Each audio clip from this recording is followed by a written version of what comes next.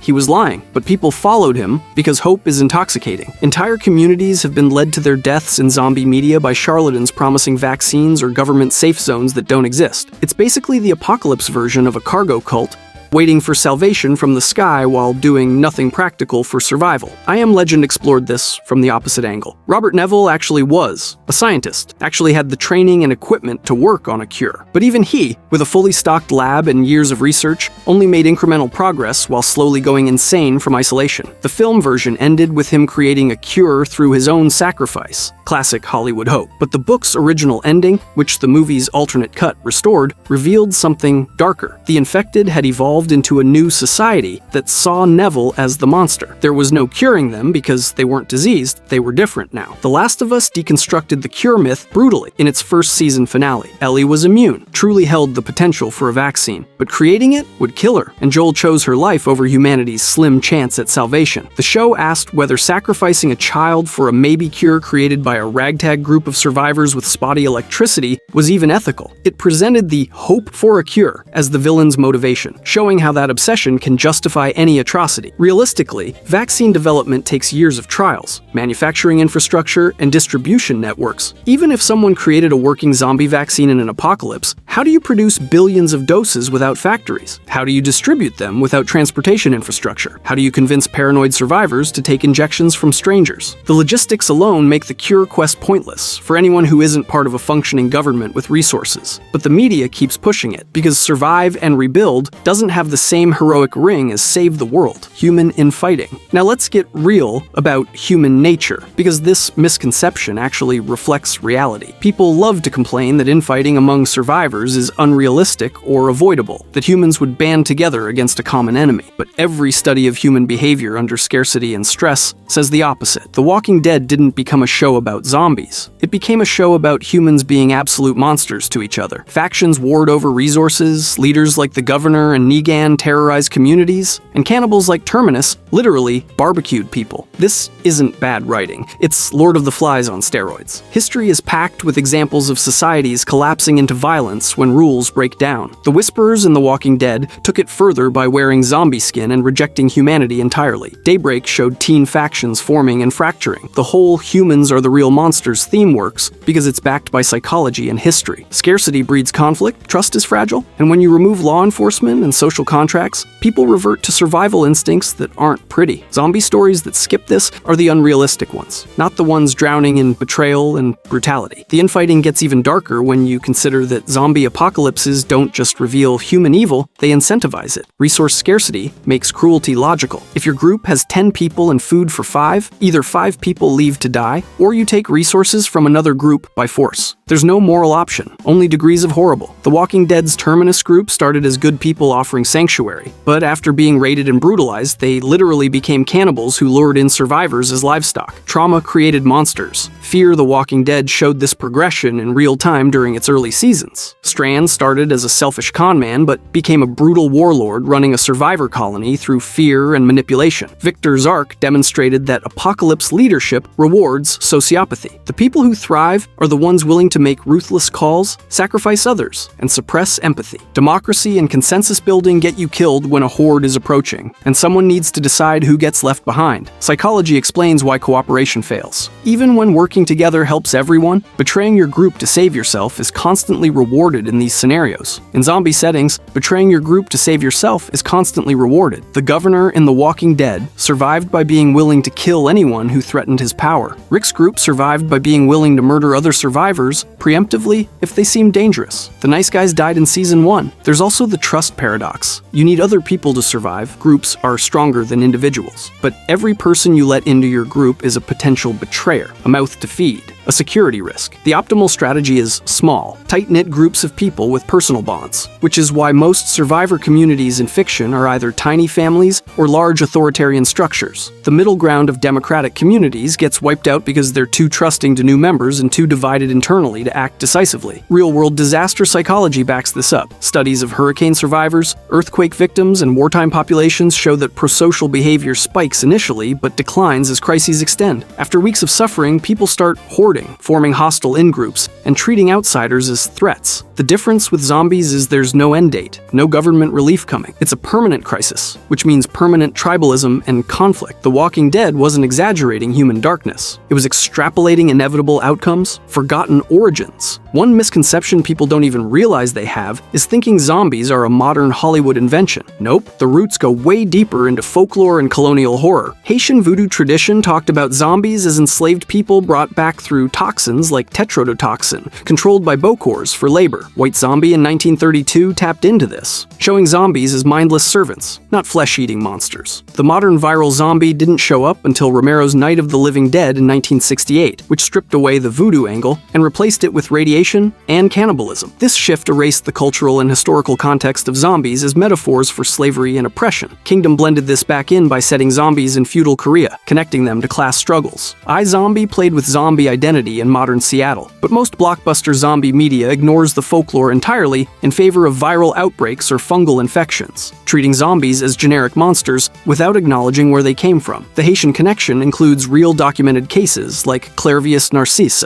who was allegedly zombified and later recovered. Recognizing these roots enriches the genre beyond just apocalypse thrills, and reminds us that zombie horror was born from real human trauma. The voodoo origins also explain why modern zombie media is so obsessed with contagion and infection. The original Haitian zombies weren't contagious. A Bokor controlled them through poison and psychological manipulation, and if you weren't targeted, you were safe. But that model doesn't create apocalypses. You need viral spread mechanics for true catastrophic collapse, which is why every modern zombie origin involves bites, blood, or airborne pathogens that turn the undead into exponentially growing threats. Romero's Night of the Living Dead was deliberately vague about origins, showing radiation from a Venus probe as a possible cause, but never confirming anything. That ambiguity allowed the zombies to feel like a force of nature rather than a solvable problem. But as zombie media exploded, creators wanted to explain their monsters scientifically. 28 Days Later used a rage virus created by animal rights activists releasing infected chimps. Resident Evil went full mad science with bioweapons developed by evil corporations. The Walking Dead proposed that everyone is already infected, and death simply activates the pathogen. The Last of Us chose cordyceps fungus, inspired by real parasitic fungi that hijack ant brains in nature. The game's intro shows a 1968 talk show where a scientist warns that if fungi could survive human body temperatures, they could theoretically control us. The game extrapolated this fungus into human infection with horrifying stages: runners, stalkers, clickers, bloaters. But here's what The Last of Us gets wrong according to actual mycologists. Cordyceps is not a single fungus, but a genus of over 400 species, each adapted to specific hosts. The ant-controlling species can't even infect other insects, let alone mammals. Human body temperature is specifically prohibitive to most fungi, which is why fungal infections in humans are usually skin deep or affect immunocompromised patients. A fungus sophisticated enough to control human motor functions while keeping the body ambulatory would require evolution that makes the leap from ants to humans less plausible than supernatural resurrection. The show's creators acknowledged this, saying they embraced the implausibility because it was fresh. Fungal zombies hadn't been done to death like viral ones, and the visual horror of mushrooms erupting from skulls, characters seeing fungal tendrils connecting infected, and the environmental storytelling of fungal overgrowth consuming cities created an aesthetic no virus could match. It was about drama and uniqueness over scientific accuracy, which is fine for fiction, but it means The Last of Us's zombies are just as fantastical as Romero's radiation corpses. This pattern of origin shifting reveals audience evolution. Each era's zombie origins reflect what that generation finds terrifying. We fear pandemics and ecological collapse, so we get fungi and engineered pathogens. Our grandparents feared nuclear annihilation, so they got radiation zombies. The Haitian roots get lost in this evolution, but they matter because they frame zombies as metaphors rather than literal threats. Voodoo zombies represented colonial fear of slave uprisings and the horror of enslavement stripping away personhood. Modern zombies represent whatever we're currently afraid of: consumerism in Dawn of the Dead's Mall, disease in 28 Days Later, post-9/11 bioterror fears, environmental collapse in The Last of Us. Understanding where zombies came from helps decode what they mean now. And finally, let's kill the idea that gore is what makes zombie stories scary. Sure, Dawn of the Dead's 2004 remake was a blood-soaked spectacle, and The Last of Us doesn't shy away from ripping throats out on screen, but the truly terrifying zombie media isn't about the splatter, it's about what the zombies represent. Night of the Living Dead was scary because it showed society collapsing and humans trapped with nowhere to go, not because of gut-munching close-ups. In the Flesh was a British show that barely showed gore but explored zombies reintegrating into society and facing prejudice, which was haunting in a completely different way. Gore Worship. Pontypool did psychological zombie horror through a radio station where the infection spread through language itself, no visuals needed. Gore is a tool, not the foundation. Excessive violence can even desensitize audiences or cover up weak storytelling. The best zombie fiction uses gore sparingly to punctuate moments of horror while building tension through isolation, moral collapse, and the slow realization that the dead rising is just the start of humanity's problems. The Last of Us balanced brutal kills with emotional character beats and won awards for it. When zombie media leans too hard on splatter, it becomes empty violence. When it uses the undead as a mirror for societal rot, corruption, and our worst instincts, that's when it becomes unforgettable. Every single misconception is a deliberate narrative tool designed to strip away the comfortable lies we tell ourselves about civilization, morality, and human nature. Zombie fiction succeeds not because it shows us scary monsters, but because it forces us to confront what we become when the monsters arrive. The undead are just the catalyst. We're the reaction. And the reason these stories resonate across generations is because deep down, we suspect they're right about us. If you enjoyed this video and want to see the 7 levels of global collapse, click the video on the screen.